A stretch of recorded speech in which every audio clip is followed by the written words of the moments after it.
అయోధ్య మహానగరం శ్రీరాముల వారి జన్మభూమి ప్రాంతంలో మన సైకిల్ మీద ఒక సవారీ చేద్దామని చెప్పి నేనైతే ఇప్పుడు స్టార్ట్ అయ్యాను.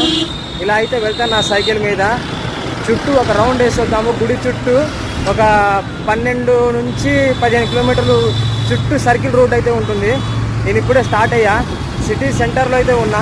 టెంపుల్ దగ్గర నుంచి స్టార్ట్ అవ్వడం అయితే జరిగింది. శ్రీరాములు వారు ఇక్కడే జన్మించడం అయితే జరిగింది. తన బాల్యం అంతా ఇక్కడే అయితే గడిపారు. ఆనందంగా తన ఫ్రెండ్స్ తో ఇక్కడే ఆడుకునేవారు. చిన్నతనంలో మునులు ఎంతో మంది మహర్షులు అయితే ఉన్నారు. ఈ ప్రాంతం అంతా పురాతనమైన కట్టడాలు, రాజకోటలు, రాజమహల్ సామ్రాజ్యం అంతా చాలా మంచిగా అయితే ఉంది. చూడడానికి మన ఈ 2 కళ్ళు కూడా సరిపోవు. ఇలాంటి మంచి మంచి ప్రదేశాలు అయితే ఈ చుట్టుపక్కల ఎన్నో ఉన్నాయి. ఈ అయోధ్య నగరంలో అయోధ్య ధామ్ రామ మందిరం నుంచి ఎటెళ్ళాలన్నా మనకి టుక్ ఆటోలు, ఆర్టీసీ బస్సులు అయితే ఉంటాయి. చాలా రీజనబుల్ ప్రైస్ లో 10 నుంచి 15 రూపాయలు, 20 రూపాయల వరకు అయితే ఛార్జ్ అయితే చేస్తారు. వెళ్లే దారిలో చాలా మంచి మంచి లొకేషన్స్ అయితే మనకైతే కనబడుతూ ఉంటాయి. ఇలాంటి మంచి మంచి విషయాల కోసం మన భద్రాద్రి యూట్యూబ్ ఛానల్ సబ్స్క్రైబ్ చేసుకోండి. మరి ఇన్స్టా